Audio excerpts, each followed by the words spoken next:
नमस्कार, आप देख रहे हैं बात इंडिया की और मैं हूं आपके साथ सुरभि तिवारी। पीओके में जारी आंदोलन से पाक हुक्मरानों की नींद उड़ी हुई है।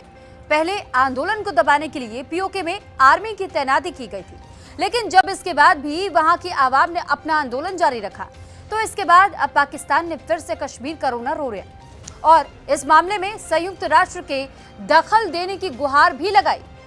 पीओके में प्रदर्शनकारियों ने जहां 21 जुलाई यानी कि मंगलवार तक का समय दिया। अगर मांग नहीं मानी जाती है तो फिर इस बार आर या पार होकर के ही रहेगा। लेकिन अब सवाल ये भी बनता है कि ठीक डेडलाइन खत्म होने से पहले यूएन में कश्मीर का मुद्दा उठाना क्या पीओके में प्रदर्शन को दबाने की कोशिश है? क्योंकि पीओके में मुनीर शहबाज का कोई पैंतरा तो काम आ नहीं रहा। पहले एक रिपोर्ट आपको दिखाते और फिर चर्चा की करेंगे शुरुआत।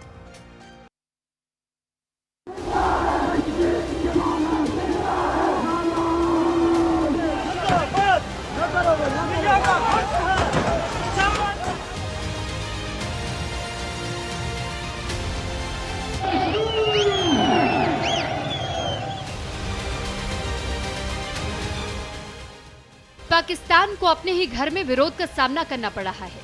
पीओके की आवाम के जारी आंदोलन की आंच इस्लामाबाद को झुलसाने लगी है। पाकिस्तान हुकूमत में पीओके में चल रहे आंदोलन को लेकर किस कदर खौफ है, इस बात का अंदाजा इस बात से लगाया जा सकता है कि पहले इस आंदोलन को रोकने के लिए आर्मी की तैनाती की गई।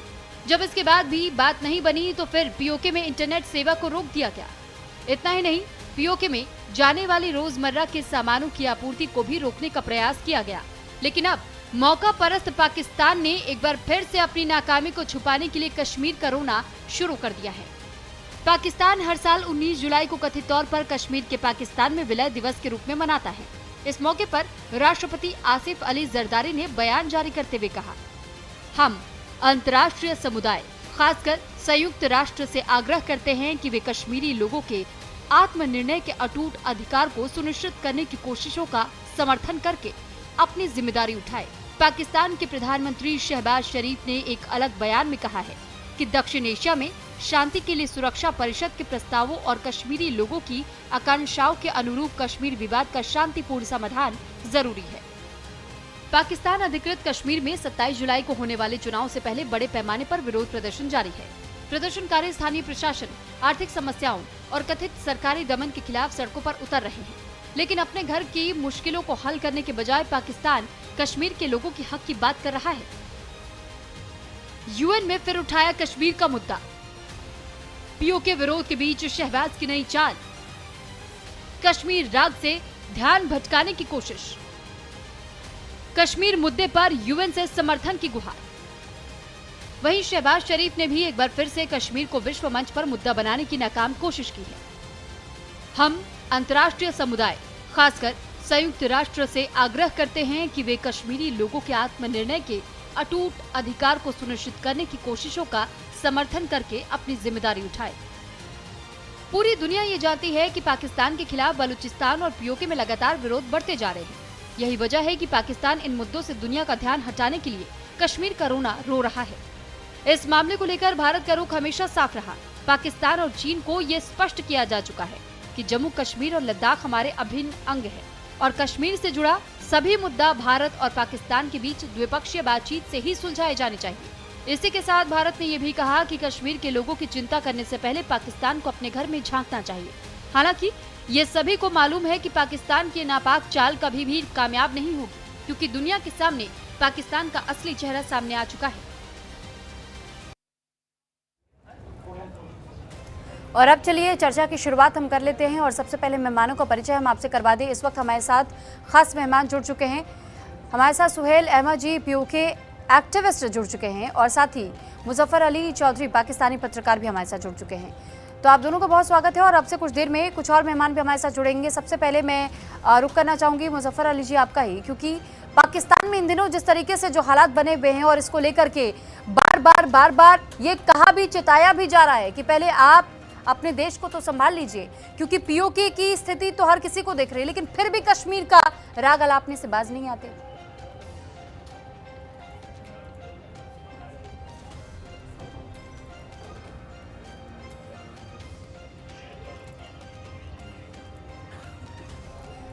मुजफ्फर जी, क्या आपको आवाज मिल रही है?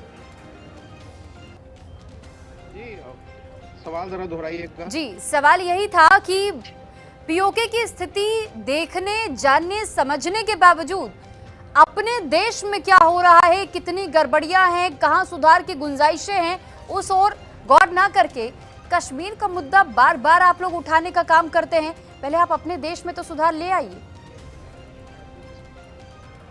जी बिल्कुल, हमारे देश के अंदर जो चीज़ें ऐसी चल रही हैं, जैसे कि कश्मीर के अंदर ऐसे कुछ चीज़ें हैं, मामलात हैं, उनको हल करने की तरफ इस वक्त चल रहा है। ओवरसीज़ पाकिस्तानी का एक आपको मैं शायद बता दूं कि एक जो ग्रुप है वो बिहाइंड द सीन मामलात को देख रहा है और उसने मीटिंग की है वहाँ पर रावला कोर्ट में जाकर।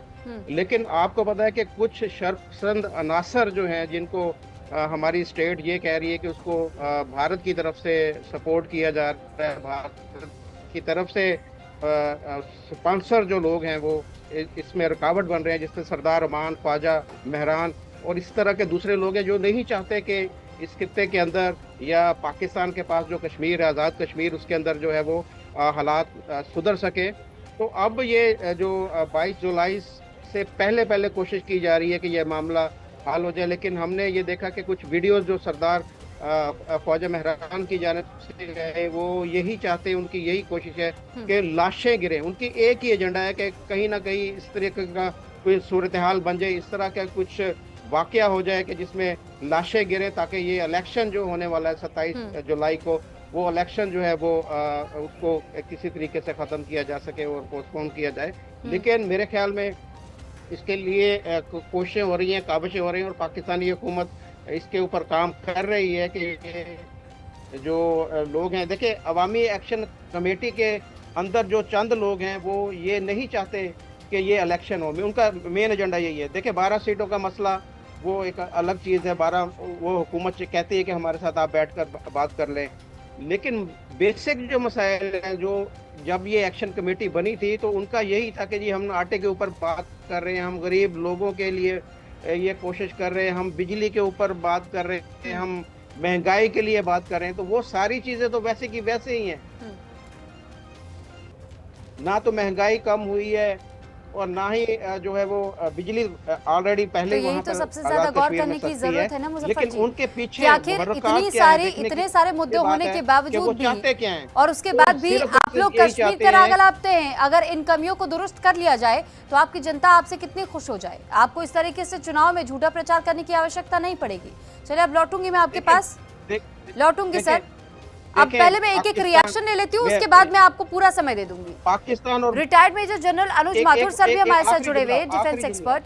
सर मैं लौटूंगी आपके पास, एक रिएक्शन पहले मैं ले लूं।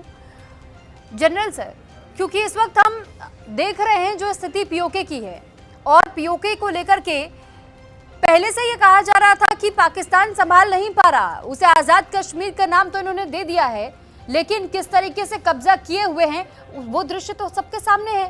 वहां के लोग खुद चिल्ला करके कह रहे हैं कि हम अपने आप को आजाद मानते हैं, हम अपने आप को पाकिस्तान का हिस्सा नहीं मानते हैं, नहीं मानना चाहते हैं।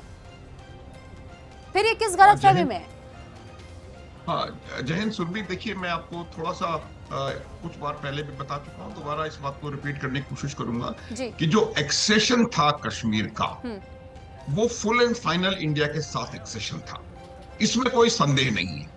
जो बाकी 562 रियासतों ने डॉक्यूमेंट साइन किया, एग्जैक्टली वही डॉक्यूमेंट जम्मू कश्मीर ने भी साइन किया था भारत के साथ विलय के लिए। जब ये हुआ तब पाकिस्तान ने हमला किया कश्मीर के ऊपर।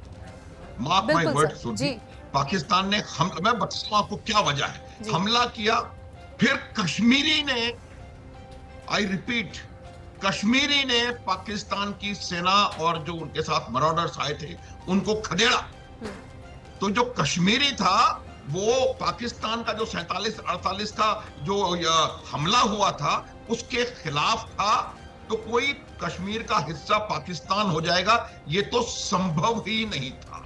उसके बाद दबाव और शोषण की नीति पर पाकिस्तान चलता रहा। देखिए ये बात पहले कही मैंने, दोबारा रिपीट करता हूं, ये एक लॉ है, अब्राहम मास्लो का लॉ है, लॉ ऑफ इंस्ट्रूमेंट।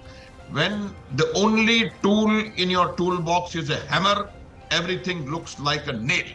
अगर आपके टूल बॉक्स में सिर्फ हैमर नाम का टूल है तो हर चीज आपको एक कील की तरह नजर आती है, इसमें कोई संदेह नहीं है। पाकिस्तान ने यही बंगाल में किया, पाकिस्तान यही पीओजेके में कर रहा है, पाकिस्तान ने यही बलूचिस्तान में किया, पाकिस्तान यही खैबर पख्तूनख्वा में कर रहा है। दुनिया में आपको ऐसा दूसरा कोई मौका चीज नजर नहीं आएगी शायद, जहां पर कि आपको अपने खुद के अंदर सो कॉल्ड इंसर्जेंसी को दबाने के लिए एयरफोर्स का इस्तेमाल करना पड़े, गनशिप्स का इस्तेमाल करना पड़े, हैवी वेपन सिस्टम्स का इस्तेमाल करना पड़े।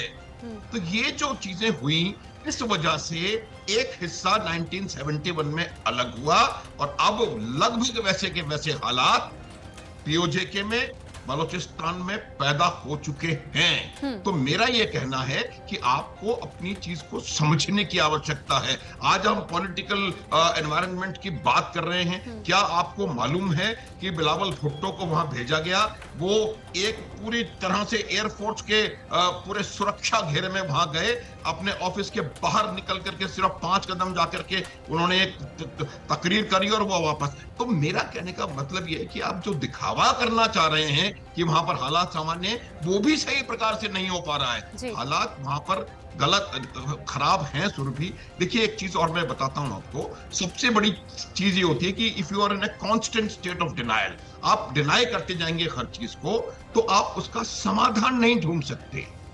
जब आपके पास जम्मू कश्मीर की समस्या के लिए एक रेडीमेड सॉल्यूशन है कि भाई ये तो भारत करवा रहा है, तो आप कैसे समाधान ढूंढोगे यार आप? तो मेरा ये कहने का तात्पर्य है कि जो हालात वहां बने हुए हैं डेफिनेटली नॉर्मल नहीं है। आपके जो सो कॉल्ड आजाद कश्मीर के प्राइम मिनिस्टर हैं, उनके बॉडीगार्ड को या जो पुलिस वाला उसको गोली से मार दिया गया क्योंकि वो निकले थे अपना पॉलिटिकल कैंपेनिंग के लिए। तो मेरा इनको समझने की जरूरत है। आज बलूचिस्तान में क्या हो रहा है, अलग देश घोषित हो गया, क्या किस प्रकार से हो रहा है, उसकी वजह तलाशने की बजाय अगर आप उसको किसी दूसरे पर मढ़ दोगे तो 71 रिपीट होगा, ये आप याद रख लेना, इसमें कोई संदेह नहीं होना चाहिए। दूसरी चीज मैं आपको बताता हूं, देखिए वहां पर सबसे बड़ी समस्या क्या है, एक राजनीतिक उपेक्षा। और राजनीतिक उपेक्षा के लिए जो हथकंडा अपनाया गया है कि आप 12 सीटें एक तरीके से कंट्रोल कर लें, 8 सीटें आप नॉमिनेटेड लोगों को लगा दें, 53 में से 20 तो आपके बंदे वैसे ही हो गए। तो कहां से इलेक्शन वहां के लोगों की, लोकल लोगों की आवाज समझ में आएगी? ये उनका मेन मुद्दा है। महंगाई, बेरोजगारी, चीजों का शोषण, उनकी रिसोर्सेज का दोहन, बहुत ज्यादा ये जो चीज है समझ में आ रही है लोगों को। और एक और इंपॉर्टेंट चीज मैं आपके पास हाईलाइट करना चाहूंगा, प्रयास ये भी किया गया जो कि शायद गिलगित बाल्टिस्तान में सफल भी हो रहा है कि उन्होंने डेमोग्राफिक री इंजीनियरिंग का एक बहुत बड़ा स्टेप उन्होंने उठा के रखा हुआ है। ये जो गिलगित बाल्टिस्तान का इलाका है सुरभि, 1947 में यहाँ पर 90%, लगभग 90% शिया पॉपुलेशन थी, आज 40% है। कोई इसका वजह बता दे मेरे को, कोई वजह इसका निकल करके आए। ये है डेमोग्राफिक री इंजीनियरिंग। ये बार बार बात करते हैं रोयल रिजोल्यूशन की, जिसकी उसमें क्लियर लिखा हुआ है कि कोई डेमोग्राफिक री इंजीनियरिंग आप नहीं कर सकते। तो मेरा कहने का ये मतलब है कि आप इस प्रकार के स्टेप्स लेने की बजाय उनकी जेन्युइन जो कंसर्न्स हैं उनको अगर एड्रेस करते तो शायद इतने बुरे हालात नहीं होते। लेकिन एक बार फिर मैं बताऊंगा सुरभि, ये कश्मीर जो है वो कभी भी पाकिस्तान का नहीं था, कभी भी, क्योंकि 47-48 में इसी कश्मीरी ने उस पाकिस्तान की सेना से लड़ाई लड़ी है, लोहा लिया है और उसको वो यही बात स्वीकारने को पाकिस्तान तैयार नहीं है ना सर। सबसे बड़ी आपत्ति तो ये है। सुहेल अहमद सर, अब मैं आपका रुख करना चाहूंगी, और क्योंकि आप पीओके एक्टिविस्ट हैं और ऐसे में पीओके में इन दिनों जो हालात इस वक्त बने हुए हैं, ये अभी भी पाकिस्तान को आखिर दिखाई क्यों नहीं दे रहा है? यहाँ तक कि चाहे हम आसिम मुनीर की बात करें, वहाँ के प्रेसिडेंट की बात करें, प्राइम मिनिस्टर की बात करें, हर किसी का ये क्यों कहना है कि वो यूएन का दरवाजा खटखटा करके और वो कहते हैं कि अगर कश्मीर के मसले को सबसे पहले हल किया जाना चाहिए, राजनीतिक मुद्दा बना लेने से हो जाएगा क्या? यहाँ तक कि वो ये तक कह देते हैं कि निर्णायक तौर पर उनका निर्णय कश्मीरी लोगों का क्या है उसे सुना जाना चाहिए। तो ये चीज पीओके पर लागू नहीं होता है क्या? जी सुरभि जी, आपका बहुत बहुत शुक्रिया और सारे पैनलिस्ट को मेरी तरफ से, मुजफ्फर भाई को अस्सलाम वालेकुम एंड नमस्कार साहब को। जनरल साहब को। और पहले मुजफ्फर भाई को मैं कहना चाहूँ कि मुजफ्फर भाई के पास शायद पूरी इन्फॉर्मेशन नहीं है एक्चुअल में आज, क्योंकि आज बातचीत हुई है। जो बातचीत का अगर देखा जाए तो आज़ाद कश्मीर की सियासत में आप देखेंगे बहुत बड़ा मोड़ देखने को मिला है। अगर ये कहेंगे कि नहीं, आज जो पाकिस्तान का जो पाकिस्तान आर्मी है वो बैकफुट पे दिखे हैं, और वो हमारी जो चीज़ें जो हम कई सालों से आप देखेंगे आज़ाद कश्मीर वाले जिस चीज़ के लिए हम लड़ रहे थे, जो हमें यहाँ पे जो हमने मांग की थी हमारे जो 12 सीटों पे था उसको कम किया जाए, जो चीज़ें हम थी वो उसमें हमारे सक्सेसफुल है। हमारी बातचीत आप देखेंगे ऑलमोस्ट कल तक ये आ जाएगा, सब चीज़ ओपन हो जाएगी, क्योंकि अभी मैं आपको अंदर की बात बता रहा हूँ जो है वो मानी गई है। और अगले 24 से 48 घंटे में ये भी कहा गया कि मतलब जो हमारी कमेटी के जो इस वक्त अंदर जेल में बैठे हैं उनको छोड़ दिया जाएगा। 24 से 48 घंटे के अंदर जो 4 लोगों पे जो 4th शेड्यूल में शामिल किया गया था वो भी वापस लिया जाएगा। ये पूरी बातचीत हुई है। ये आगे हमने इसलिए फिलहाल रखा है क्योंकि इसमें कहा गया, क्योंकि इसमें एक्चुअली बहुत बड़ा एक इशू आया था जिसकी वजह से मैं आपको ये, क्योंकि ये शायद मुजफ्फर भाई भी जानते होंगे, क्योंकि IB और पाकिस्तान IS का जब वो लोग ने हमारे आज़ाद कश्मीर का जो हाल देखा, वो लोगों ने क्लियर कट आसिफ मुनीर को बोला, क्योंकि ये प्लान क्या था, पाकिस्तान आर्मी का प्लान था कि हम आज़ाद कश्मीर पे क्रैकडाउन करेंगे, बहुत बड़ा क्रैकडाउन करने का प्लान कर रहे थे ये लोग। लेकिन जब उनने अंदर की रिपोर्ट दी, आसिफ मुनीर को दी रिपोर्ट, बोला वहां पे क्रैकडाउन नहीं हो सकता क्योंकि लोग बहुत गुस्से में, लोग बहुत भड़के हुए, जिसके बाद आसिफ मुनीर ने बातचीत से अब मसला हल किया जाए। और ये मैं आपको कहता हूँ कि ये हमारी जीत है। इसने कहा कि मतलब जो हमारे, और इसमें इस बार क्लियर कट है कि ये, और इसकी वजह से क्या होगा, और मैं ये भी आपको कहता हूँ, अगर ये प्रॉमिस जो अभी कर रही है जो पाकिस्तान सरकार है, जो आर्मी अभी प्रॉमिस कर रही है कि ये चीज़ होगी, अगर ये चीज़ हुई, इसके लिए कम से कम इलेक्शन जो है 45 दिन इनको पोस्टपोन करने पड़ेंगे, तभी जो, क्योंकि सीट्स का जो इशू है ये इनको तभी सॉल्व हो सकता है। नहीं तो अगर ये चीज़ नहीं हुई, इलेक्शन पोस्टपोन नहीं हुआ, तो ये कंफर्म है कि 23 तारीख को, क्योंकि हमने 23 तारीख को एक प्रोटेस्ट रखा है, वैसे भी 23rd को, क्योंकि 23 तारीख को हमने ऑलरेडी रखा, क्योंकि ये क्लियर है, अगर ये अगले 48 घंटे में पूरा मामला सॉल्व नहीं हुआ, इलेक्शन पोस्टपोन नहीं हुआ आगे 45 दिन के लिए कम से कम, तो ये फिर हमें मतलब झूठ बोला जा रहा है, फिर से इस बार हमें धोखा दिया जा रहा है, कि धोखे में हमें फिर से दिया जा रहा है। ये हमें अभी पता चलेगा अगले 24 से 48 घंटे में पूरा सामने आ जाएगा कि जो हमें आज बोला गया कि ये चीज आपकी सीटें जो आपको वो हम कम करेंगे, हर एक चीज के लिए बोला गया, और आपके सारे लोगों को हम जेल से रिहा कर देंगे। सर, लेकिन एक सवाल ये भी तो है कि जब यही तो मैं अभी समझना चाह रही हूँ मुजफ्फर जी से, इसी वजह से मैंने ये बात पूछ भी ली कि आखिर जो पाकिस्तान में हो रहा है, पाकिस्तान के लोग क्या देख नहीं पा रहे अपनी आंखों से, चाहे हम यहाँ तक कि बलूचिस्तान की बात करें, POK की बात करें, गिलगिट बल्टिस्तान में, ये हर जगह नारा बुलंद हो रहा है, हर कोई अपनी आज़ादी अलग चाह रहा है पाकिस्तान से, अपने आप को पाकिस्तान से अलग दिखा रहा है। किस तर्ज पर? वो खुश नहीं है, लेकिन इनको ये चीज तो दिखाई नहीं देती है, पर वो UN का दरवाजा खटखटाने चले। वो ये भी कह दे रहे हैं कि इसमें भारत का हाथ है शायद। इस पर आप थोड़ा सा प्रकाश डालना चाहेंगे क्या? नहीं, मैं अभी एक और चीज आपको कहूंगा, जैसे अगर देखिए, अगर मैं भारत का हाथ है आज, फिर भारत से क्यों, जो आपके प्राइम मिनिस्टर भारत के, उससे इमरान खान की बहन उनसे रिक्वेस्ट क्यों कर रही है इमरान खान के मामले में इंटरफेयर करने के लिए? तो बहुत सारी चीजें, ऐसा नहीं, देखिए मैं उसमें नहीं जाऊंगा, मैं खाली हमारा जो अपना मसला है, हमने पहले भी कहा हमारा अपना मसला है आज़ाद कश्मीर के, महंगाई से हम परेशान हैं, हमें यहाँ पे बहुत सारी चीजें हैं, क्योंकि हमें अपना माना नहीं जाता है हमारे ऊपर बाहर के ये, क्योंकि मुजफ्फर भाई बहुत अच्छे, जो मुजफ्फर भाई आपके साथ बैठे, बहुत प्यारे जर्नलिस्ट है, आप जानते हैं इनको, बहुत प्यारे पत्रकार है, और ये बहुत झूठ कम बोलते हैं, मुझे इनके बारे में पता, और इनको सब सच्चाई पता होती है। लेकिन अब क्या होता है, जब शो में टीवी में आते हैं तो थोड़ा बहुत रखना भी पड़ता है, क्योंकि जहाँ रहते हैं वहाँ का थोड़ा देखना पड़ता है, तो इसलिए मुझे पता है मुजफ्फर भाई देखिए सेफ्टी का कंसर्न हो जाता है, सब कुछ पता है, बहुत सारी चीजें होती है, सब कुछ जानते हैं। और आज बातचीत हुई है, अगले 24 घंटे में आपको कंफर्म आ जाएगा ये जो हमें आज वादे किए गए, ये झूठ है या सच है। अगर 24 घंटे में, 48 घंटे के अंदर हमारे लीडर, जो हमारा जो लीडर है उसको रिहा किया गया, शौकत नवाज मीर को कहा गया, उसको ऑलरेडी जेल से शिफ्ट भी किया गया, अगले ये हमारे पास 24 से 48 घंटे में उनको रिहा किया जाएगा। जो हमारे 4 लोगों को, जो जिनके लिए उनको शामिल किया गया था उसी में कि आतंकवादी, इनको अरेस्ट के लिए उनको भी हटाया जा रहा है। तो अगर ये बातचीत से मसला हल होता तो ठीक है, नहीं होता तो अगले 24-48, आप भी देख ही रहे, 24 से 48 घंटे में आपको पता चल जाएगा। मतलब ये फिर फेक प्रॉमिस फिर से कर रहे हैं इस बार, बाकी ये पूरा कर रहे हैं तो इस बार, लेकिन इस बार मुश्किल है, क्योंकि 23rd को आज पूरी कमेटी ने 23 तारीख का रखा है। 23 तारीख को हमने सारे जो हमारे 30 लोग शहीद हुए अब तक यहाँ पे, उनके लिए हमने एक कुरान खानी और सब कुछ रखी है यहाँ पे हमने, उस पर अभी 23 तारीख को हमने पूरे ऑल मुल्क के सारे बच्चों को, हर एक बंदे को बाहर बुलाया, भाई आप इसमें शामिल हो। अगर तब तक ये मसला हल हो जाता है तो अच्छी बात है, क्योंकि बातचीत से ही मसला हल होना चाहिए। ठीक है। अब मुजफ्फर जी, अब मैं आपका रुख करना चाहूंगी और सवाल इस बात को लेकर भी इस वजह से भी उठ रहा है क्योंकि पाकिस्तान में ये मुद्दा पीओके को लेकर के अभी ज़्यादा हाईलाइट ना होने दिया जाने की कोशिश इस वजह से है क्योंकि पाकिस्तान में चुनाव है। कश्मीर के मुद्दे को लेकर के आप लोग ये चुनाव जीत जाएंगे, आपको ऐसा लगता है क्या?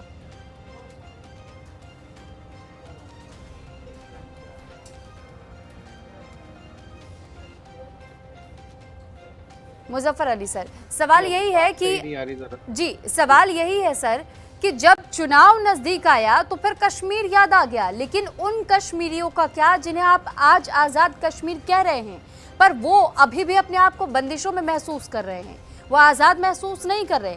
आप इस तरफ के कश्मीर को ये कहते हैं कि यूएन में दरवाजा खटखटा कर कि भाई उनकी आवाज सुनिए, उनका मन क्या कहता है, लेकिन जो पीओके है उसको लेकर के आपकी ये राय क्यों नहीं है?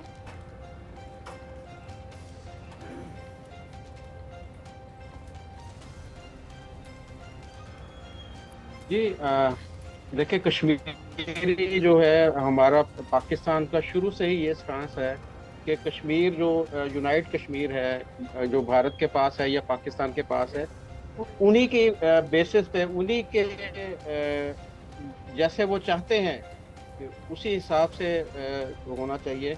ये यूनाइटेड नेशन की रेजोल्यूशन भी है, उसके तहत भी जो है ये होना चाहिए कि उनकी चुनाव उनको अपनी मर्जी से फैसला करना देना चाहिए। और अब भारत ने क्या किया आपको पता है कि 370 और 35A को हटाकर उनको अपना हिस्सा बना लिया, वो अपने अंदर जम कर लिया।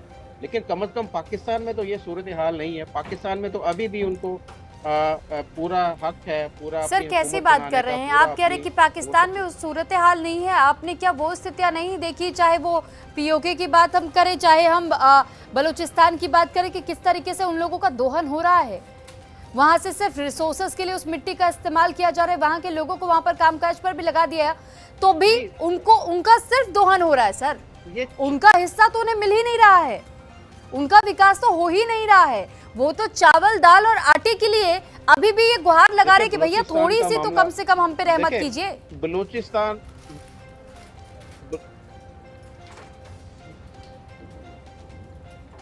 देखिए, बलूचिस्तान का मसला और है, खैबर पख्तूनख्वा का मसला और है। कश्मीर को आप उनके साथ ना जोड़े।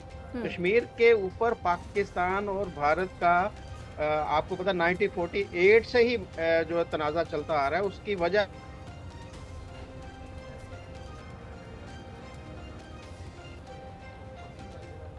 चलिए, कुछ टेक्निकल ग्लिच है सर, मैं आपके पास लौटूंगी मुजफ्फर सर, और कोशिश ये की जाएगी कि पहले इंटरनेट आपका दुरुस्त हो जाए, उसके बाद मैं आपके पास लौटती हूँ।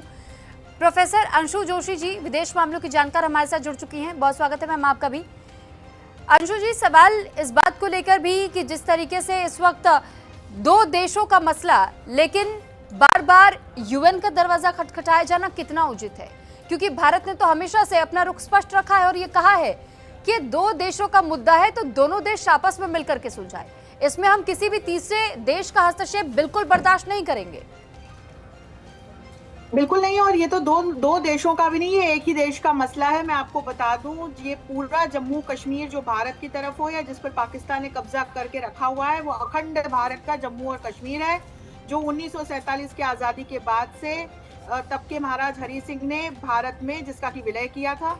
और हम इस बात को समझे कि अभी जो ये तमाम विरोध प्रदर्शन हमको दिख रहे हैं पीओजेके में, ये लगातार जिस तरह से पाकिस्तान की सरकार ने पीओजेके के लोगों की अनदेखी की है, उनके राइट्स की अनदेखी की है, उनको आटा, तेल, चावल, दाल जैसी बुनियादी सुविधाओं से महरूम रखा है। और अब इलेक्शंस में क्या धांधली करती है वहां की सरकार में, ये भी बता दूं, क्योंकि जो करंट विरोध है ये इसी बात को लेकर के हो रहे हैं। पीओजेके में जब भी इलेक्शन कराती है पाकिस्तान सरकार, तो यहाँ पर वो बदमाशी ये करती है कि जो 53 सीट्स हैं उसमें से उसने जो है 12 सीट्स रिफ्यूजीज के लिए रख छोड़ी है। ये वो रिफ्यूजी हैं जो जम्मू कश्मीर से पाकिस्तान के अलग अलग कोनों में जाके बसे हुए हों। इनके नाम पे पाकिस्तान की सरकार अपने पपेट्स बिठाती है और इस तरह से पीओजेके पर अपना कब्जा बना करके रखती है। राजनीतिक तरीके से, सामरिक तरीके से तो उसने करके रखा ही हुआ है। तो यही कारण है कि वहां के जो स्थानीय नेता है, वहां की स्थानीय जनता है, वो इस रूल को अबॉलिश करने की मांग कर रही है, क्योंकि ये उनके अधिकारों का हनन है। और दूसरी तरफ मैं आपको बताऊं कि हमने भी कुछ सीटें जो हैं वो पीओजेके के लोगों के लिए रख छोड़ी हैं अपनी असेंबली सीट्स में रिजर्व, लेकिन आप देखिए कि हमारे यहाँ पर जब इलेक्शंस होते हैं तो वो 0 हैं, क्योंकि जब पीओजेके का विलय जम्मू एंड कश्मीर के साथ हो जाएगा, जो कि जम्मू एंड कश्मीर ही है, उसी का अखंड एक भाग है, भूभाग है, तो फिर वो सीटें रिजर्व्ड है पीओजेके एरिया के लोगों के लिए। लेकिन पाकिस्तान सरकार क्या कर रही है कि अपनी असेंबली सीट्स में अपने पपेट्स को बिठाने के लिए उसने 12 सीट्स जो है रिफ्यूजीज के नाम पे रिजर्व करके छोड़ी हुई है। उसी के विरोध में ये सारे प्रदर्शन हो रहे हैं जो हम देख रहे हैं। और इसके अलावा जो पीओजेके में यही हाल बलूचिस्तान का है, यही हाल खैबर पख्तूनवा में, ये नेचुरल रिसोर्सेज से, क्रिटिकल मिनरल से रिच एरियाज हैं, लेकिन यहाँ लगातार जिस तरह से लोगों के अधिकारों का हनन करके यहाँ से बड़ी मात्रा में पैसा बना करके यहाँ के नेचुरल रिसोर्सेज से यहाँ पाकिस्तान की सेना को आगे बढ़ाने में और टेररिस्ट ऑर्गेनाइजेशंस को आगे बढ़ाने में ये पैसा लगाया है। तो यही कारण है कि आर्थिक चुनौतियां भी पाकिस्तान झेल रहा है और अब पीओजेके के लोग जो है प्रदर्शन कर रहे हैं। जी ठीक है मैम, लॉटरी में आपके पास भी। अब एक बार फिर से मैं अनुज सर आपका रुख करना चाहूँगी। और अभी हम सुन भी रहे थे कि किस तरीके से मुजफ्फर सर की ओर से ये भी बताया गया कि भाई ये तो भारत का वो कश्मीर का हिस्सा है जहाँ पर लोग दुखी है, परेशान है, लेकिन उनके हक को मारा जा रहा है। अभी हमने प्रोफेसर अंशु जोशी से भी सुना, उनकी ओर से भी बताया गया कि पीओके में क्या कुछ हो रहा है। तो ये आंखों पर पट्टी सिर्फ पीओके के लिए क्यों बन जाती है, लेकिन दूसरी तरफ के कश्मीर को लेकर के आप ये कहते हैं वो विकास आप देखते नहीं है कि वहाँ कितना क्या विकास हुआ। आप ये कह देते हैं कि 35 से हटा दिया, 370 हटा दिया, उनका हक छीन लिया, लेकिन यहाँ पर जो सीट्स पीओजेके के लोगों को मिलना चाहिए वो तो मिल नहीं रहा। सुरभि देखिए, ये 370 और 35 से क्या थे ये शायद इनको पूरी तरह से पता नहीं है, तो ये क्या हटाया गया क्या नहीं गया इनके, इसके ऊपर मुझे लगता है इनको टिप्पणी करने का कोई हक नहीं होना चाहिए, क्योंकि इनको मालूम ही नहीं कि 370 क्या था, 370 का मतलब क्या था और 35 से क्या था, 35 से का मतलब क्या था। आपको हक है हमारे कश्मीर के ऊपर बात करने का। एक मिनट आप प्लीज, आपको हक है। मुजफ्फर अली जी, मैंने आप जब बोल रहे थे मैंने कुछ नहीं कहा। कहते हैं हमारा हिस्सा है, जब आप बोल रहे थे मैंने, कश्मीर है वो पाकिस्तान का हिस्सा है। जब आप बोल रहे थे मैंने कुछ नहीं कहा।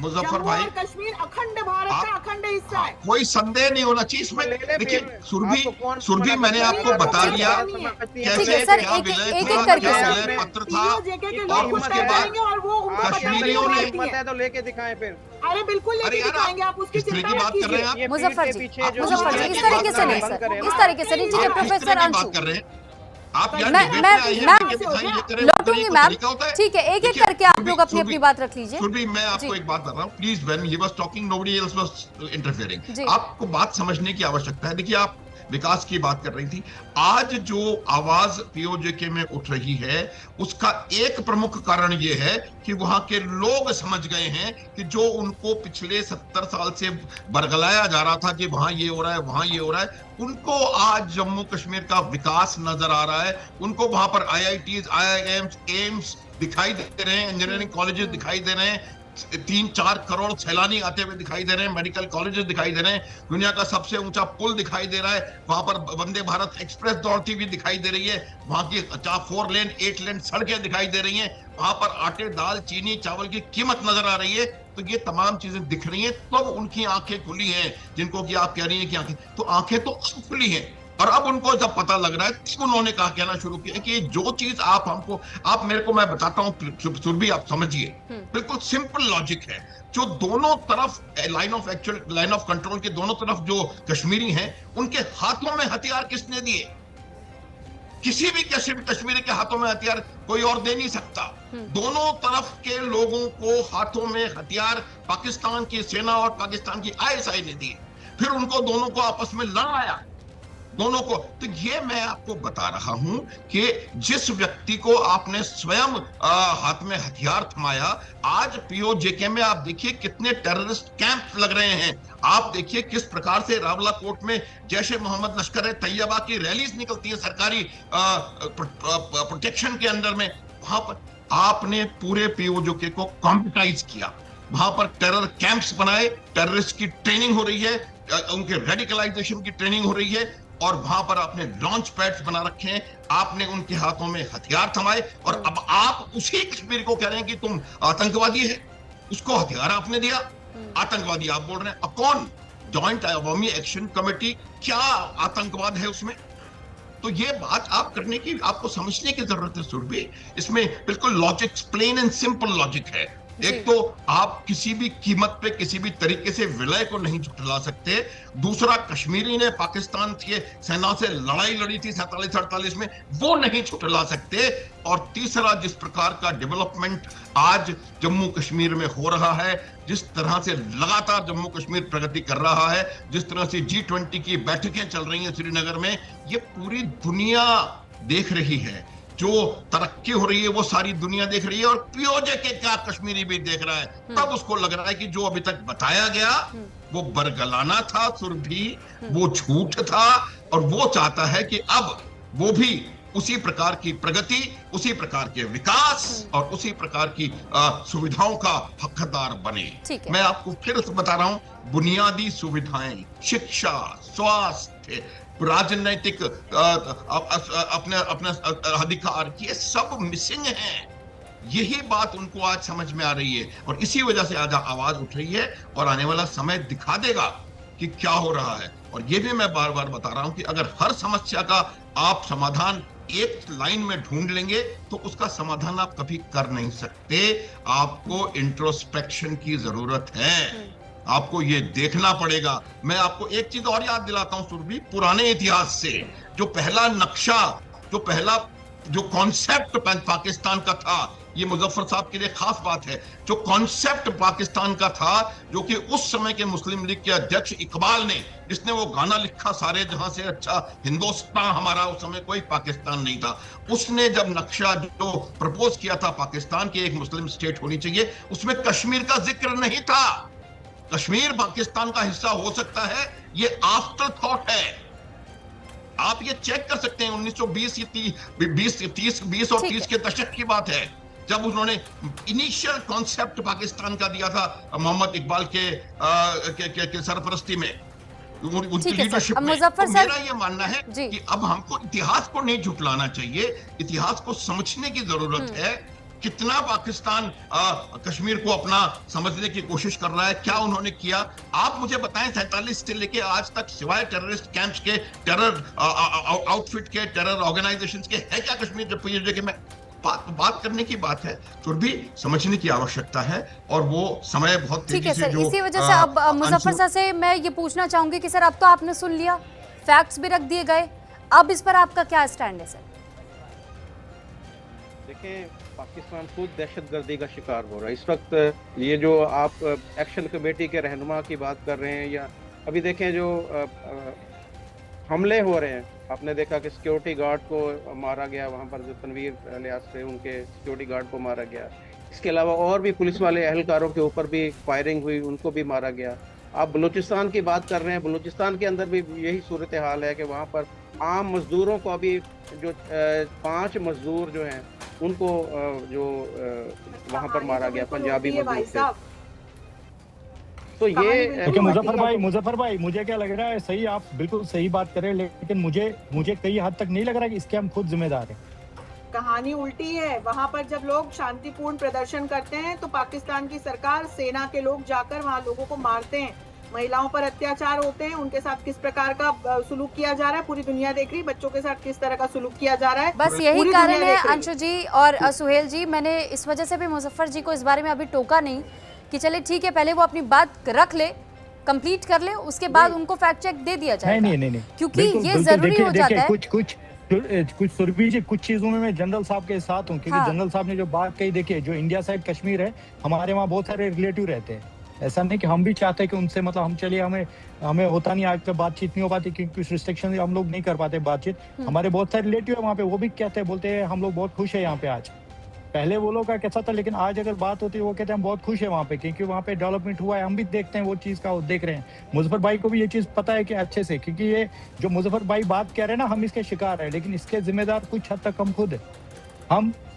अगर हम पड़ोसी को दोष दे तो क्यों दे, हम इसके जिम्मेदार खुद है। मुजफ्फर भाई, आप हम ये कबूल करना चाहिए हमें कि ये चीजों के लिए हम खुद जिम्मेदार है। हमने, अगर हम भी आराम से रहे, हमें यहाँ पे हमने खुद अपनी बर्बादी की, ये हम खुद जानते हैं, हमने अपनी बर्बादी खुद की। अब देख लीजिए, क्योंकि सुहेल जी भी यही बात बता रहे हैं और वो ये कह रहे हैं, वो तो स्वीकारने को तैयार है, लेकिन आप इस बात को नहीं स्वीकार रहे हैं। उनके ओर से तो साफ साफ कहा जा रहा है कि गलती हमारी रही थी, हम उसे स्वीकारते हैं, लेकिन ये सच इनकार बिल्कुल नहीं किया जा सकता है कि जो भारत का हिस्सा है कश्मीर का, वो पूरी तरीके से आज़ाद अपने आप में महसूस करता है, वहाँ विकास भी हुआ है। लेकिन उसी इतर अगर आप इस तरफ देखते हैं तो फिर उस विकास के लिए भी लोग तरस रहे हैं, यहाँ तक कि एक रोटी के लिए भी तरस रहे हैं कि वो जो सहूलियतें उन्हें मिलनी चाहिए थी वो मिल नहीं पाई। वादे जो हर बार किए जाते हैं पर उसका तो 1% भी दिखाई नहीं दे रहा है। देखिए, महंगाई जरूर है वहाँ पे, इसमें कोई शक नहीं है कि वहाँ पर, क्योंकि गंदम पंजाब की तरफ से जाती है या खैबर पख्तूनख्वा की तरफ से जाती है, महंगाई है, इसमें कोई शक नहीं है। लेकिन किसी भी जगह पर महंगाई होने का मकसद ये तो नहीं, ये मतलब तो ये नहीं कि वो अपने मुल्क के साथ वफादार नहीं है या अपने मुल्क के साथ रहने को तैयार नहीं, या वो यहाँ पर बैठ के ये कह रहे हैं कि हम भारत के साथ हम मिलना चाहते हैं। तो ऐसी हरगिज़ कोई बात नहीं है। ऐसे नारे उठे, कई बार नारे उठे नहीं, चंद लोग अगर कोई नारे इस तरह तो नारे मकबूजा कश्मीर में भी उठते हैं, पाकिस्तान जिंदाबाद के नारे वहाँ पे लगते हैं, आपके और भी जो जितनी भी स्टेट्स हैं वहाँ पर भी इस तरह भारत से अलहदगी की बातें होती हैं, चलती हैं। तो ये चंद लोगों से की बात करने से, चंद लोगों की बात करने से वो उसको ये नहीं कहना चाहिए कि पूरा का पूरा जो आज़ाद कश्मीर है वो यही चाहता है, आज़ादी चाहता है पाकिस्तान से। ऐसी कोई बात नहीं। चार लोग जिसके बारे में आपने बताया कि पाकिस्तान के नाम के नारे यहाँ भारत में अगर लग जाते हैं तो वो 4 लोग ही आपको दिखाई देते हैं। लेकिन जब सबसे पहले हमने वो तस्वीर भी देखी थी जब गिलगिट बाल्टिस्तान के लोगों ने भी एक वीडियो बाकायदा जारी किया था सर, और उसमें हजारों की संख्या में भीड़ थी। हमने बलूचिस्तान से भी ऐसा वीडियो देखा जिसमें कि हजारों की संख्या में भीड़ थी। हमने वो तस्वीर खैबर पख्तूनख्वा से भी देख लिया जिसमें हजारों की भीड़ थी, और वो ये कह रही है कि हम पाकिस्तानी सरकार से आज़ादी की उम्मीद रखते हैं, हम पाकिस्तानी सरकार से हम अपने आप को पूरी तरीके से आज़ाद करना चाहते हैं, क्योंकि हमें इन पर रत्ती भर भरोसा नहीं। वो तस्वीरें भी हमने देखी जब ये नारे लगाए गए कि हम भारत के साथ उनके साथ जाना मुनासिब समझेंगे, और वो गलती हुई थी जो करनी नहीं थी लेकिन हो गई, लेकिन अब उसे स्वीकारा जा रहा है पीओके की ओर से। अभी पीओके एक्टिविस्ट बैठे हुए हैं सुहेल जी, उन्होंने तो स्वीकार लिया, आप नहीं स्वीकार रहे। नहीं सुहेल भाई ये तो नहीं चाह रहे कि ये भारत के साथ मिल जाए। मुजफ्फर भाई जानते हैं ये सच्चाई है। नहीं सुहेल भाई आप बताएं, मेरा आपसे सवाल है कि आप चाहते हैं कि पाकिस्तान से आजादी लेके आप भारत के साथ मिल जाए? देखिए कितने परसेंट लोग होंगे आजाद कश्मीर में, कितने परसेंट लोग होंगे जो पाकिस्तान से आजादी चाहते हैं? देखिए मुजफ्फर भाई, क्योंकि अगर हम आजाद कश्मीर है, हम आजाद है, तो हम आपसे आजादी के, हम तो आजाद है ना, तो हमें आजाद छोड़ दिया जाए। मैं आपसे मेरे सवाल का जवाब देना। आजाद कश्मीर में कितने परसेंट लोग होंगे कि जो भारत के साथ मिलना चाहते हैं? ना तो आप इसमें पाकिस्तान को इन्वॉल्व कीजिए, ना इंडिया को इन्वॉल्व कीजिए। यहाँ पे खाली हम आजाद है, हम आजाद कश्मीर में, तो हमें आजाद छोड़ा जाए। हमारे ऊपर अगर पेशावर, रावलपिंडी, नरवाल, गुजरात, मुल्तान, ठीक है, रावलपिंडी से लोग आके हमारे ऊपर आज राज करेंगे, जो मतलब वो पाकिस्तान का, तो हमारा अगर अपना प्राइम मिनिस्टर, अपना सब कुछ है, तो हमें क्यों नहीं छोड़ा जा रहा है? हमारे ऊपर जो 12 वो लोग को लाके हमारे ऊपर क्यों नचाया जा रहा है? आप बताइए। हम लोग आजाद है ना, आजाद कश्मीर में भाई आजाद छोड़ा जाए ना, हम अपने हिसाब से निपटेंगे, हमें क्या करना है। मैं आपको वही पे, देखिए मैंने ये नहीं कहा कि मैंने ना तो यहाँ पाकिस्तान की जिक्र कर रहा हूँ ना इंडिया की, मैं कह रहा हूँ हम आजाद कश्मीर है, हमें आजाद छोड़ा जाए, हम देखेंगे, हम निपटेंगे, फिर खुद हमें किसके साथ क्या करना हम देखेंगे।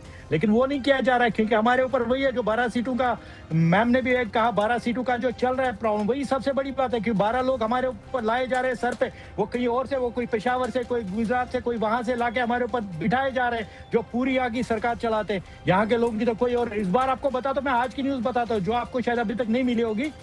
इस बार भले जो हमारी कमेटी है, कमेटी ने इस बार डिसाइड किया कि कमेटी इलेक्शन में खुद नहीं उतरेगी, लेकिन वो इस बार जो लोग को खड़ा करेंगे वो हमारे अपने लोग होंगे, और इस बार हम खुद डिसाइड करेंगे हमारा फ्यूचर क्या होगा। और अगर ये मैं अभी बता रहा हूँ आपको, अभी थोड़ी देर में आपको भी न्यूज, क्योंकि आप पत्रकार हो, आपको न्यूज मिल जाएगा, अगले 24 से 48 घंटे में अगर ये इलेक्शन पोस्टपोन नहीं हुए, आप देखिए फिर से प्रोटेस्ट स्टार्ट हो जाएगा। और लॉन्ग मार्च जो चल रहा है वो रुकने वाला नहीं है, वो 23 से कंटिन्यू चलेगा अगर ये इलेक्शन पोस्टपोन नहीं होते। तो अगर आपके मुज़ाकरात कामयाब हो जाते हैं? नहीं, हम तो कह रहे हैं, हम तो चाहते हैं ना, हम कौन से, हम थोड़ी यहाँ पे 10 घर बैठे हैं, हम तो एक पीसफुल प्रोटेस्ट कर रहे हैं, हम तो अपनी मांगे बोल रहे हैं ना, हम तो वही चाहते हैं बातचीत से मसला हल हो जाए। हमने तो कहा भाई बातचीत से मसला हल करो, हमारे जो ये 12 सीटें को कम करो, हमें अपने हिसाब से अपने हमारे जो हमारा सब कुछ छोड़ दो, हमें हमारे ऊपर, हम आजाद मुल्क है, हमें आजाद छोड़ दो, हम दे देंगे अपने हिसाब से, हम अपने हिसाब से। हमें कहा जाता भारत है, हमें, मैं आपको बोल रहा, हमें बोला जाता बाजू में भारत बैठा, भाई भारत से हम निपटेंगे, हम देखेंगे भारत के साथ क्या करना है फिर। मैं अपना बता रहा हूँ आपको। अब प्रोफेसर अंशु जोशी जी, मैं आपसे चाहूंगी कि एक बार आजादी का मुख्य मतलब क्या होता है एक बार वो भी बता दें, क्योंकि शायद मुझे लग रहा है कि थोड़ा सा कंफ्यूजन की स्थिति मुजफ्फर जी शायद पाकिस्तान में अभी भी बनी हुई है आजादी शब्द को लेकर। बिल्कुल, इस देश को तो मैं आजाद नहीं मानती। जो ये मुजफ्फर जी आजाद कश्मीर की बात कर रहे हैं, उनका जो ये पूरा का पूरा देश पाकिस्तान है, ये तो दहशतगर्दों के, पाकिस्तान की सेना के और आतंकवादी संगठनों के हाथ में कैद है। खुद पाकिस्तान आजाद नहीं है। पाकिस्तान की जो पर वो तो ये कह रहे हैं कि हम तो खुद आतंकवाद से ग्रसित है। वो ये सारा जो एक नैरेटिव का खेल है, उसको खेलना इन लोगों को बंद करना चाहिए। बड़ी शर्मनाक तस्वीर ये लोग प्रेजेंट करते हैं, क्योंकि पूरी दुनिया जानती है कि जब भी आतंकवाद को पालने पोसने वाले देश का नाम आता है तो सबसे पहले पाकिस्तान का नाम आता है। FATA की ग्रे लिस्ट में कौन सा देश हमेशा जाकर के बैठता है, पूरी दुनिया जानती है। ओसामा बिन लादेन कहाँ से मिला था, ये भी पूरी दुनिया जानती है। और तरह तरह के आतंकवादी संगठनों को कौन पालता पोसता है, भारत भेजता है, दूसरी जगह आतंकवादी हमले कराता है, ये भी पूरी दुनिया जानती है। और ये आजाद कश्मीर का खेल खेलना बंद कर दीजिए। ये पाक ऑक्यूपाइड जम्मू एंड कश्मीर है, जो लीगली हर प्रकार से तब के राजा हरि सिंह के द्वारा साइन करके भारत में जिसका विलय हुआ था, और पाकिस्तान की सेना ने आक्रमण करके इस हिस्से को कब्जाया है। और जहां हुए बलिदान मुखर्जी, वो कश्मीर हमारा है, जो कश्मीर हमारा है वो सारे का सारा है। तो कश्मीर के जो POJK के लोग हैं, वो अयूब मिर्जा भाई अभी होते तो वो तिरंगा लेकर के बैठे होते, वो तो अपने आप को भारतीय मानते हैं।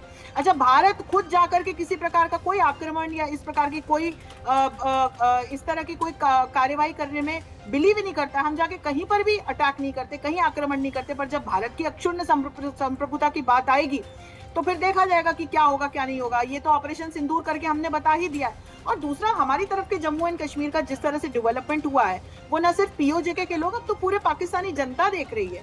और ये सिर्फ एक POJK के हाल नहीं है। जो आप कह रहे थे कि महंगाई है, महंगाई का लेकिन कारण कुछ और है। महंगाई का एकमात्र कारण ये है कि आपकी डेमोक्रेसी पूरी तरह से फेल है। प्रधानमंत्री और राष्ट्रपति चुन करके आ जाते हैं, लेकिन वो सिर्फ मुखौटे होते हैं। आपके देश की सत्ता को सेना चला रही है, और यही कारण है कि बेड़ा गर्क है। जनता को खाने के लिए आटा नहीं है, दाल नहीं है, तेल नहीं है, इलेक्ट्रिसिटी नहीं है, पानी नहीं है, अस्पताल नहीं है, शिक्षा नहीं है। तो जब वो भारत की दूसरी तरफ ग्रोथ देखते हैं तो वहां की जनता को भी लगता है कि ऐसा हमें होना चाहिए था। और एक समय था शुरू में पाकिस्तान ने अलग होकर के जिस तरह से प्रगति करना शुरू की थी, लेकिन इसके बाद पूरी तस्वीर बदल गई। तो ये सूरत हाल आतंकवाद को पनाह देने और बढ़ाने की वजह से हुआ है।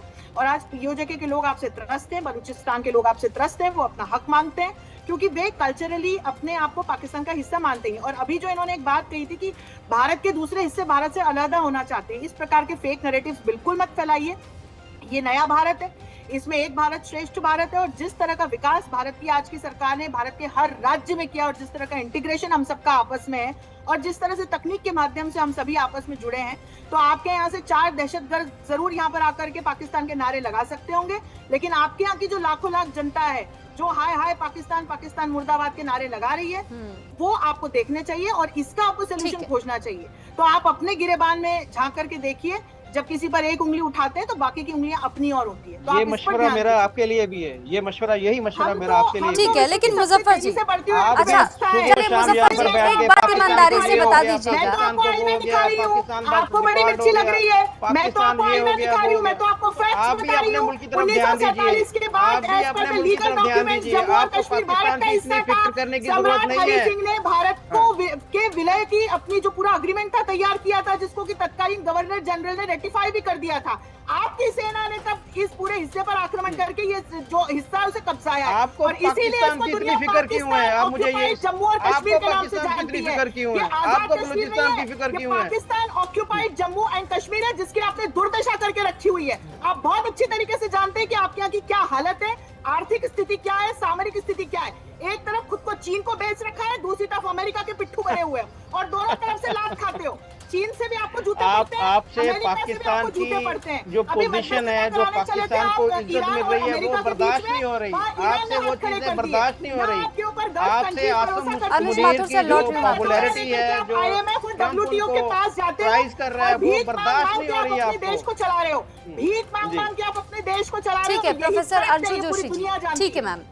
सर अब देखिए मुजफ्फर सर, सवाल तो मतलब कई सारे ऐसे हैं जिस पर वाकई में एक क्वेश्चन मार्क लग जाता है। यहाँ तक कि पाकिस्तानी एक्ट्रेस का भी एक वीडियो बहुत वायरल हुआ था जिसमें उन्होंने रोते रोते इंटरव्यू में ये बात कह दी थी कि कभी जब हम पाकिस्तान से निकल के किसी दूसरे देश में जाते हैं ना, और जिस तरीके से हमें चेक किया जाता है, जिस निगाह से हमें देखा जाता है जैसे मानो वाकई में हम ही टेररिस्ट है, तो वो बहुत शर्मिंदगी महसूस कराती है।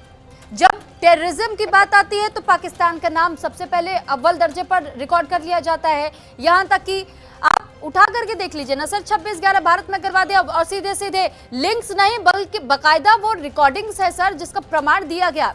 यहाँ तक कि जब बालाकोट स्ट्राइक किया था हमने और आपके उन टेरर कैंप्स पर हमने निशाना साधते हुए उन टेरर कैंप्स को डिस्ट्रॉय किया था, तो लंबे समय तक आप लोगों ने वहां जाने नहीं दिया था। रॉयटर्स की टीम पहुंची थी, रॉयटर्स की टीम पहुंची थी। आप लोगों के लिए तो जवान ही होगा ना सर, आप लोगों के लिए जवान होंगे वो। आप उन लोगों को टेररिस्ट मानते कहाँ हैं और उसके बाद से कहते हैं कि हम खुद ही दहशतगर्दों का शिकार हो रखे हैं। यहाँ तक 9/11 हुआ, उसमें भी आप लोगों का नाम है इस पर, लेकिन आप टिप्पणी नहीं करेंगे, आप ये बातें स्वीकारेंगे ही नहीं। देखिए, आपने बात की कि पाकिस्तान से जो लोग निकलते हैं वहां पर जाकर वो खुश होते हैं कि ये किसी जगह से हम निकल गए। मैं खुद जिस इलाके के अंदर रहता हूँ, यहाँ से बहुत सारे जो पाकिस्तानी हैं उन्होंने भारत माइग्रेशन की है। भारत माइग्रेशन करने की वजह वो ये थी, वो ये समझते थे कि हम यहाँ से जाकर वहाँ पर किसी अच्छे हालात में चले जाएंगे।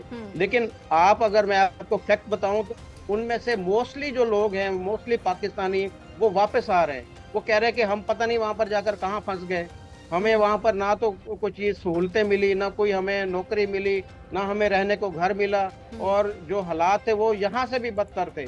तो वो लोग तो यहाँ इंडिया से वापस पाकिस्तान आ रहे हैं। अगर आप बोलेंगे ऐसे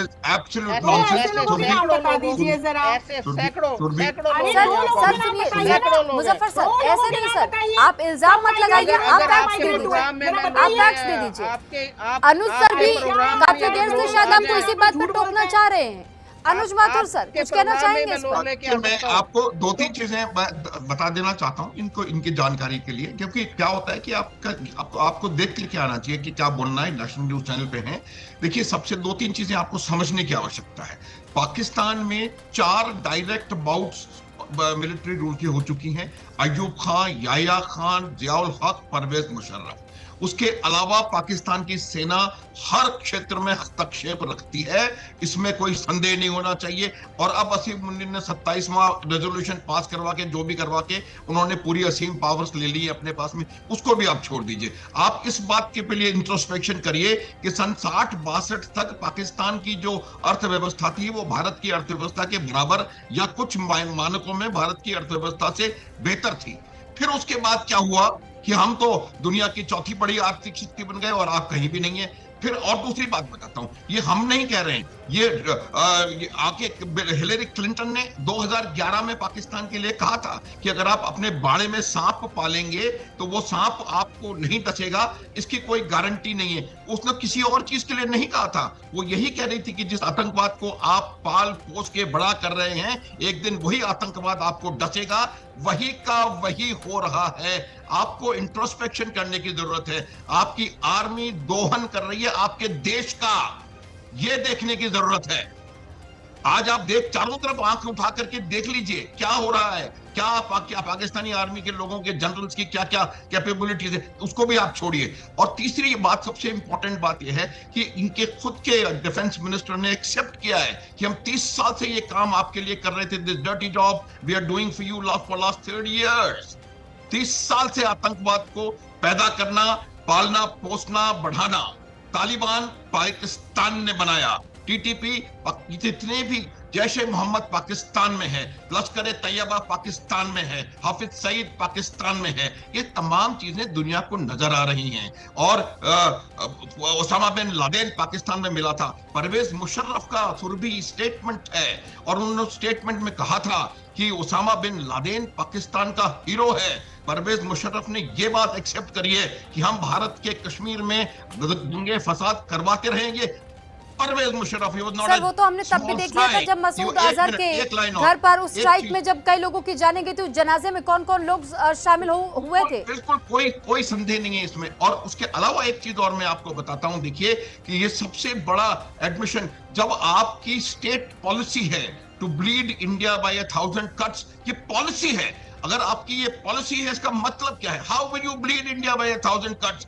आप 1000 जगह भारत में आघात पहुंचाएंगे, आतंकवादी घटनाएं करवाएंगे, तभी तो आप ब्लीड करेंगे। जब किसी देश की पॉलिसी ये है कि आप पड़ोसी मुल्क में जाके आतंकवाद फैलाएं और वहां पर लहूलुहान करें, तो फिर आपको कोई दुनिया को कुछ कहने की आवश्यकता ही नहीं है कि आतंकवादी मुल्क कौन है। और ये जो बात 2018 पहली जनवरी को इसी डोनाल्ड ट्रंप ने कही थी, उसने कहा था हमने अरबों डॉलर पाकिस्तान को दिया है और उसके बदले में हमें सिर्फ झूठ और फरेब वहां से मिला है, और वो पैसा पाकिस्तान ने आतंकवादियों को बढ़ाने में खर्च किया है। इसी डोनाल्ड ट्रंप के ये अल्फाज हैं, कोई इसमें शक नहीं है। दुनिया समझती है कि आतंकवाद को कौन पाल पोस रहा है। और मैं आज की जो पीओजेके की परिस्थिति है सुरभि, उसकी वजह सिर्फ यही है कि पीओजेके के संसाधनों का दोहन हुआ, लेकिन इन रिटर्न पीओजेके को टेरर कैंप्स मिले, टेरर ट्रेनिंग एरियाज मिले, टेरर लॉन्च पैड्स मिले और पूरे इलाके को कॉम्बेटाइज किया। उन्होंने इन लोगों को हथियार थमाए और इन्हीं लोगों, और इस तरफ भी लाइन ऑफ कंट्रोल के उसी पाकिस्तान ने, आपको ख्याल तो इंडिया ने जाकर जो उनको हथियार दिए थे, उसी पाकिस्तान ने उनको भी हथियार दिए। और उन हथियारों से दोनों को आपस में, अब ये पूरी चीज सबको दिखाई दे रही है और सबको सुरभि ठीक है सर, क्योंकि लिमिटेड समय है। अब मैं मुजफ्फर सर आपसे एक लास्ट रिएक्शन इस पर चाहूंगी। सर अभी भी आंखें खुली या अभी भी और कुछ बताना बाकी है सर? कोई और फैक्ट्स प्रेजेंट किया जाए? देखिए हकायक जो है ना, वो हकायक दोनों तरफ से देखें। अगर पाकिस्तान की ये पॉलिसी की बात कर रहे हैं, पाकिस्तान की स्टेट की या पाकिस्तान की आर्मी की ये पॉलिसी की बात कर रहे हैं, तो अभी पाकिस्तान के साथ क्या हो रहा है? अफगानिस्तान के साथ भारत मिलके पाकिस्तान को भी यही काम कर रहा है, वही कट लगाने की बात कर रहा है। वही बलूचिस्तान में भी यही काम हो रहा है। टीटीपी के पीछे कौन है?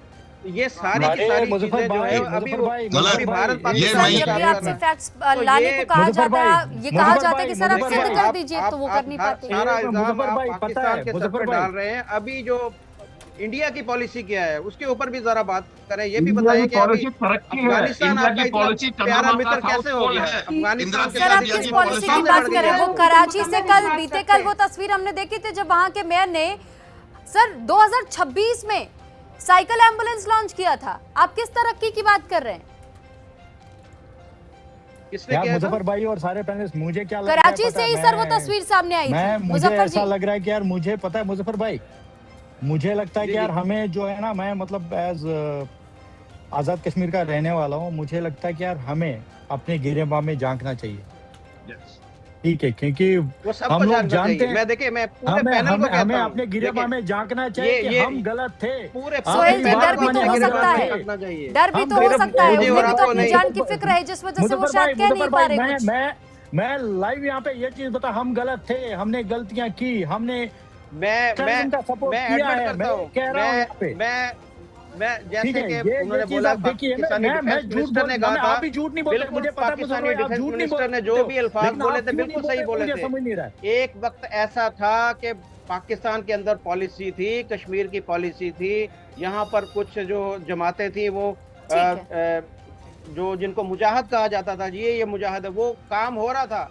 लेकिन अगर वो अब काम खत्म हो चुका है, अब वो चीजें खत्म हो गई हैं, तो वही काम अब भारत की तरफ से हो रहा है, भारत की तरफ से सारी चीजें हो रही हैं।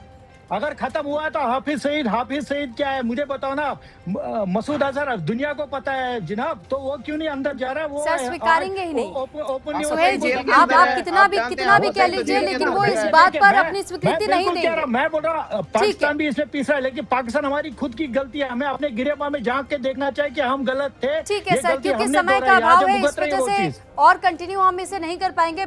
आप सभी का बहुत धन्यवाद हमारे साथ जुड़ने के लिए और अपनी अपनी बात रखने के लिए। रिटायर्ड मेजर जनरल अनुज माथुर सर हमारे साथ डिफेंस एक्सपर्ट जुड़े, प्रोफेसर अंशु जोशी जी हमारे साथ विदेश मामलों की जानकार जुड़ी, सोहेल अहमद जी हमारे साथ पीओके एक्टिविस्ट जुड़े और मुजफ्फर अली चौधरी जी हमारे साथ पाकिस्तानी पत्रकार जुड़े। और आज बात इंडिया की में हमने ये समझने और जानने की कोशिश की कि पीओके में जो कुछ हो रहा है और वहां की जनता जो मांग कर रही है, उन मांगों को दरकिनार करके आखिर पाकिस्तान की सरकार जानबूझकर कश्मीर के मुद्दे पर फोकस क्यों कर रही है? क्या ये बरगलाने की साजिश है, या फिर क्योंकि पाकिस्तान में चुनाव है, उस चुनाव के लिहाज से वोट बैंक भी तो साधना है, इस वजह से केवल मुद्दे को डाइवर्ट करने का प्रयास है? इसी के साथ यहाँ रुक रहे एक ब्रेक के लिए।